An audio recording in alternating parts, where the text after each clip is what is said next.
Good afternoon. We're back into the Gospel of Matthew. We are picking up in verse 7 of chapter 7.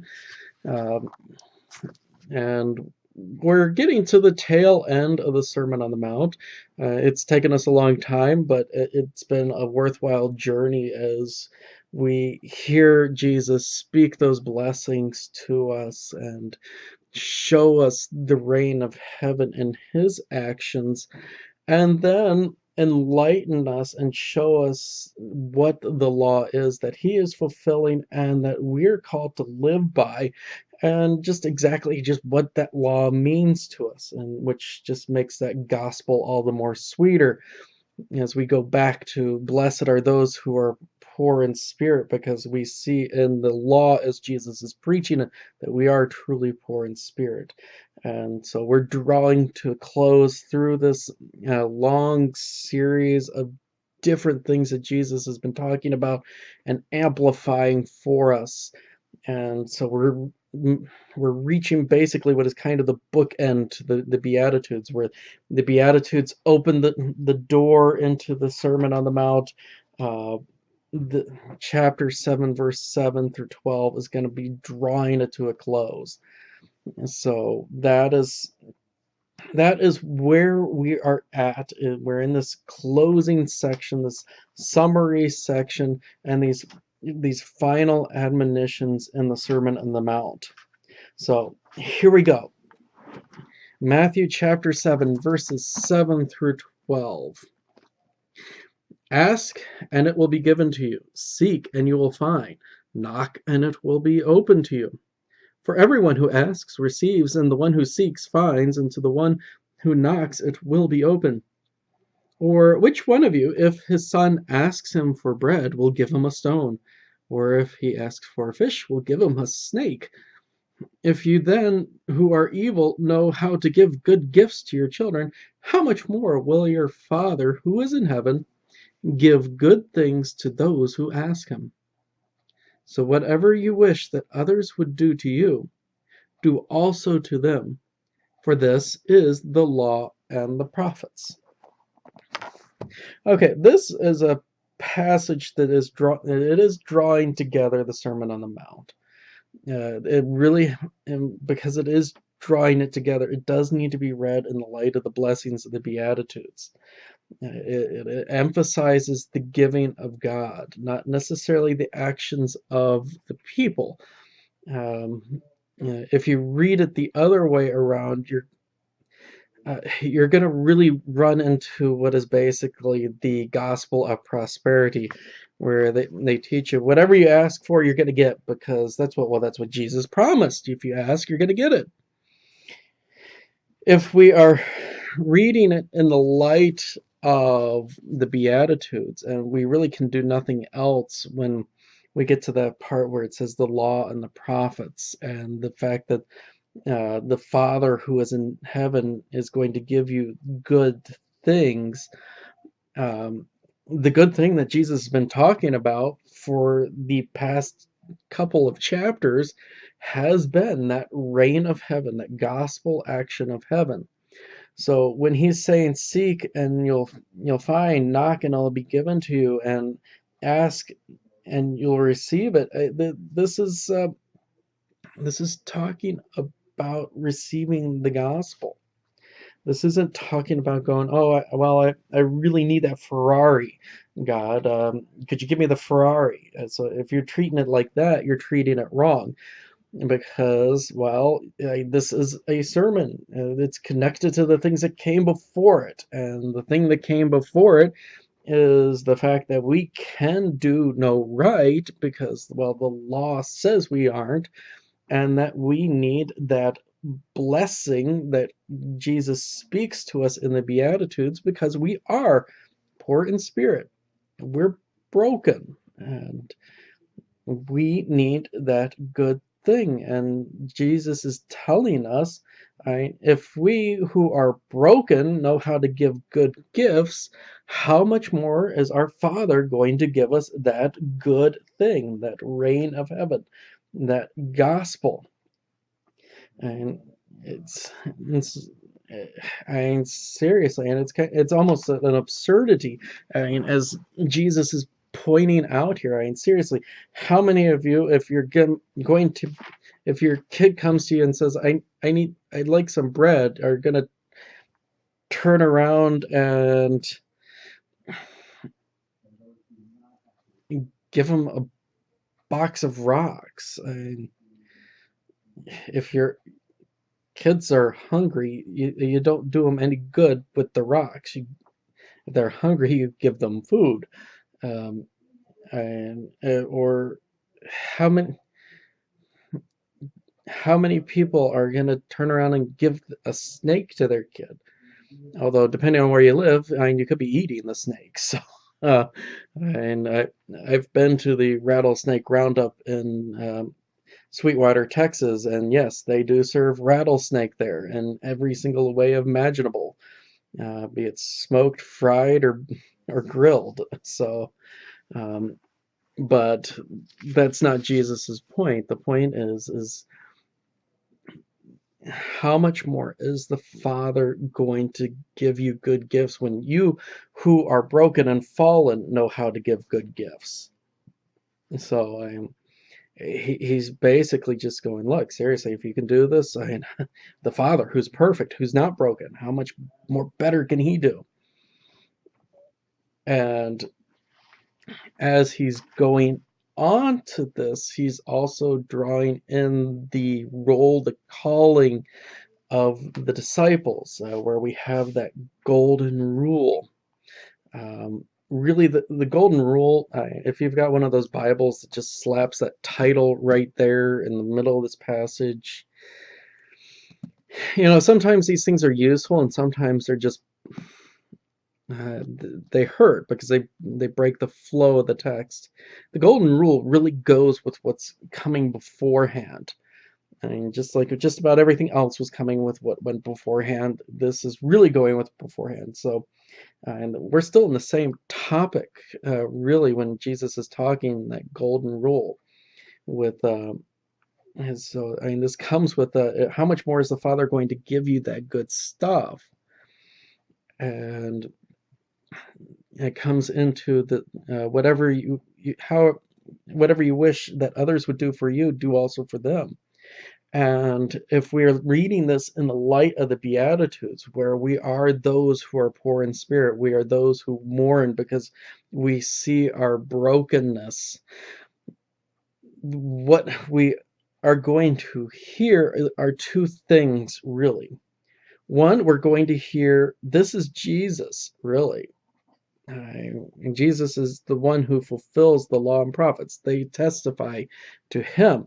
So we can't help but see Jesus in this statement. And at the same time, we cannot help but see in the light of the Beatitudes of what Jesus has done, that we who desire mercy should also give mercy to others, just as Jesus has already done for us. This is the calling of the disciple, to do for others what Jesus has done and fulfilled for us. Now, we're not going to go out and we're not going to go die for somebody else. We're not going to be able to save them through our own works and our own abilities. What we can do is give to them what has been given to us, and that is Jesus. Give them the mercy that Jesus has given to us.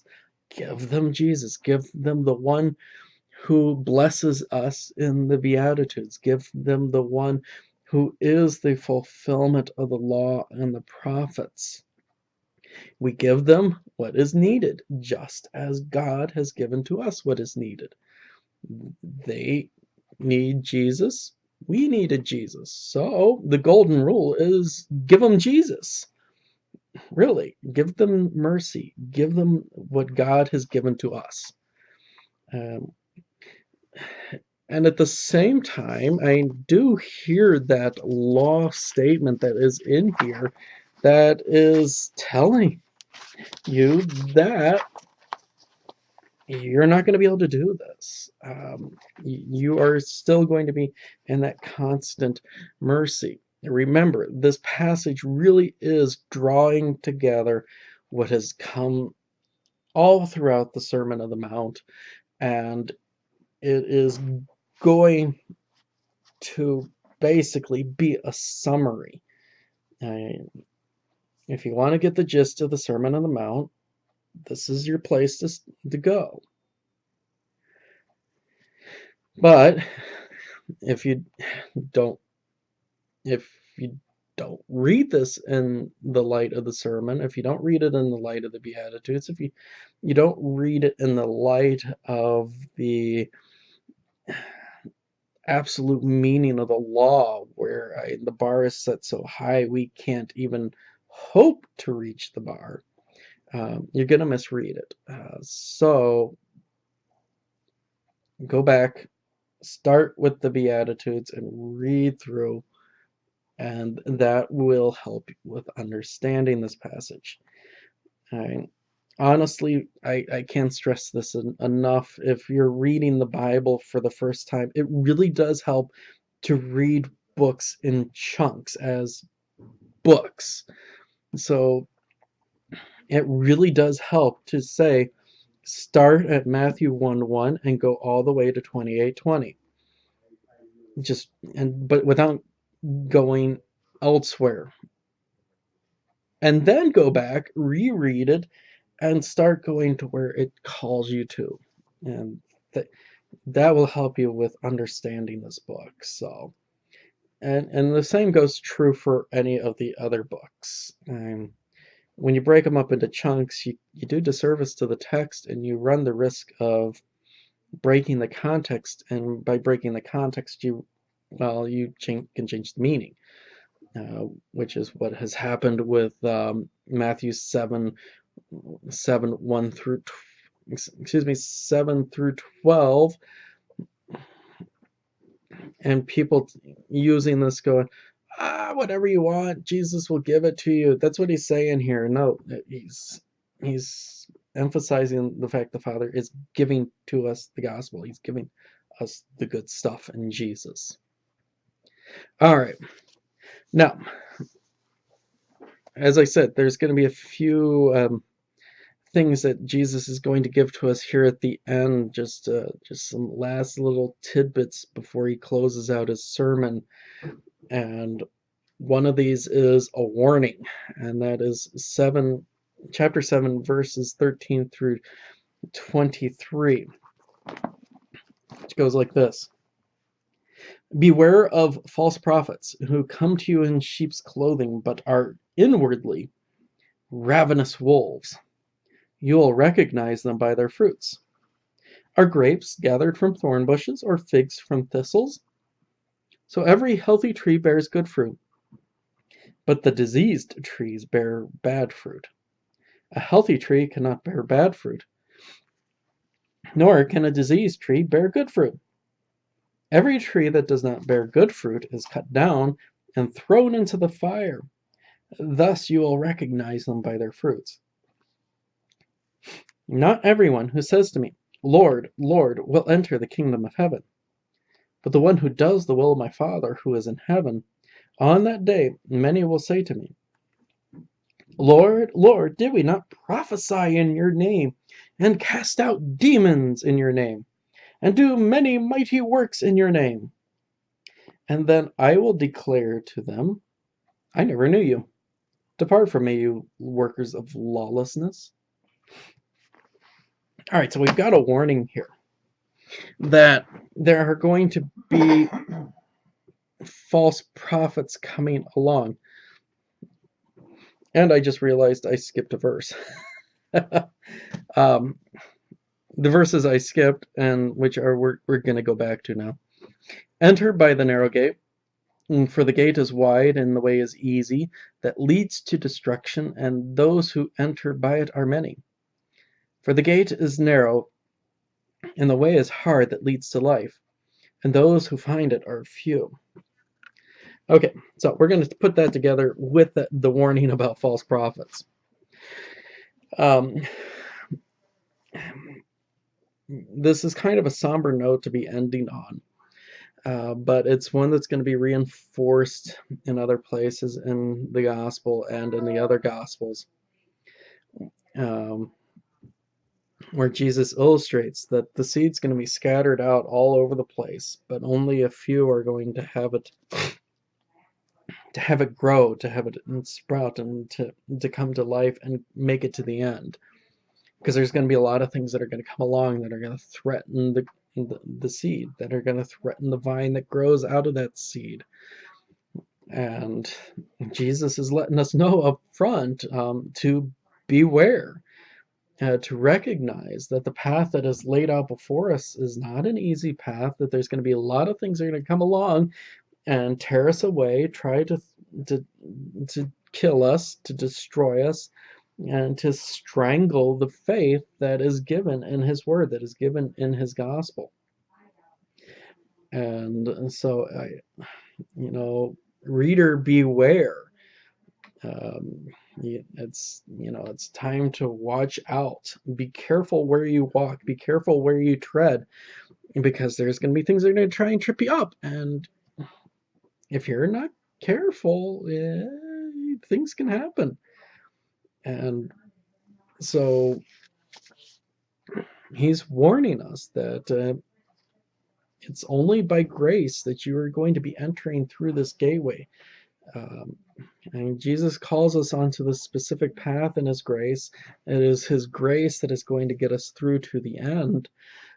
And it is only by His grace that we're going to enter in finally on that last day. And we are going to be facing a lot of things in between then and now. So it's a bad idea to just, ignore what's happening. So we've got this warning, and then in this warning, we are given an example of things that could go wrong. And one of them is that there's going to be false prophets. So there's going to be these folks who come along that claim to be preachers, that claim to be from Jesus, but really aren't. They're actually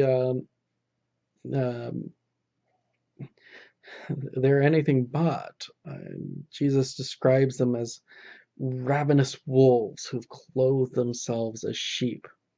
So they're going to look safe to us. They're going to look good to us. They're going to look nice to us. But in the end, they're going to rip out your soul if they get a chance. They're going to destroy you. They're going to kill you. They're going to eat you up. And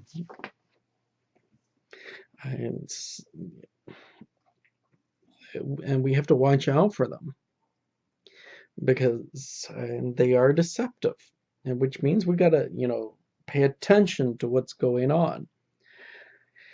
But here's the thing.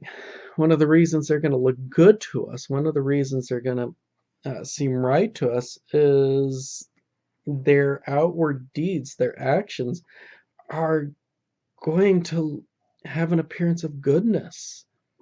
They're going to be nice to us. The old idea that the Antichrist, is this dude with horns and is going to be, like seriously evil, as in movie kind of evil, where they establish just how bad the bad guy is when he just randomly kills somebody in whatever way imaginable.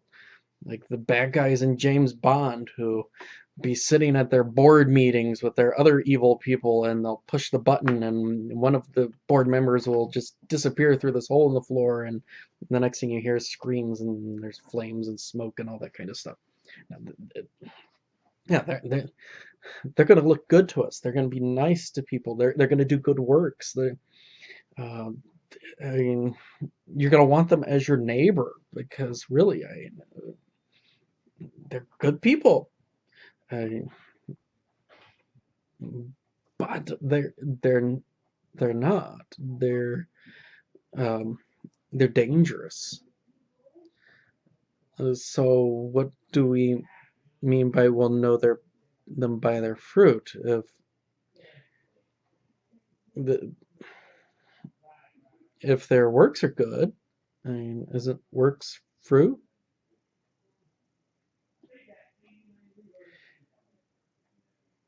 And this, we go back to John the Baptist, John the Baptizer, as in his prophetic message, when he's calling out the Pharisees.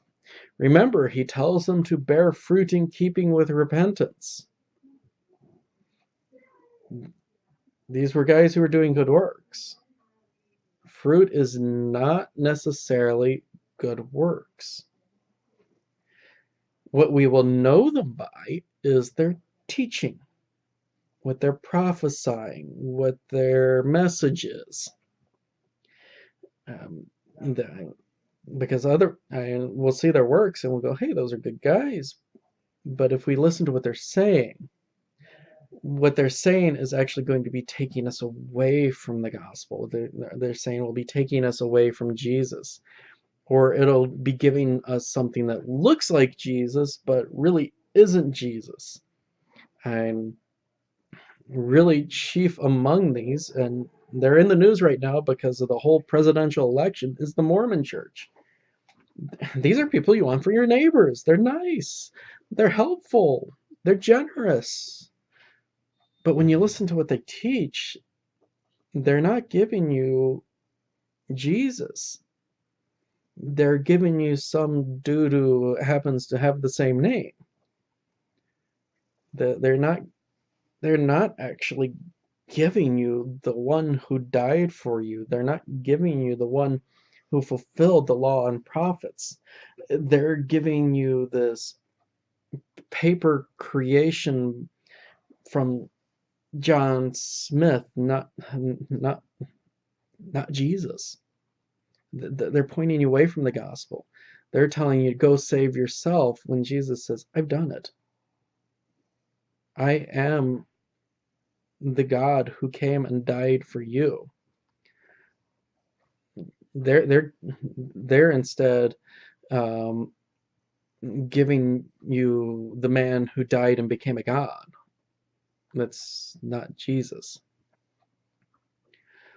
So false prophets, they're going to look great to our eyes. They're going to be people want to be around, but they're going to be teaching us and preaching things to us that are going to point us away from Jesus. It's going to point us away from the gospel. It's going to point us away from the fact that we who are poor in spirit and mourn over our sins are not blessed. We got to go do something to be blessed, whatever it may be.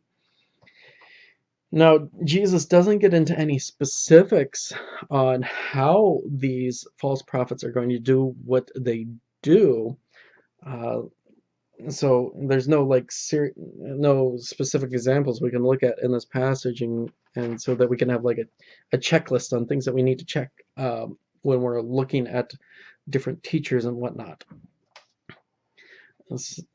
But we have a general warning, and so generally speaking, and knowing that later on he's going to be telling us to treasure all the things that he has been giving us, it means we've got to be checking everything.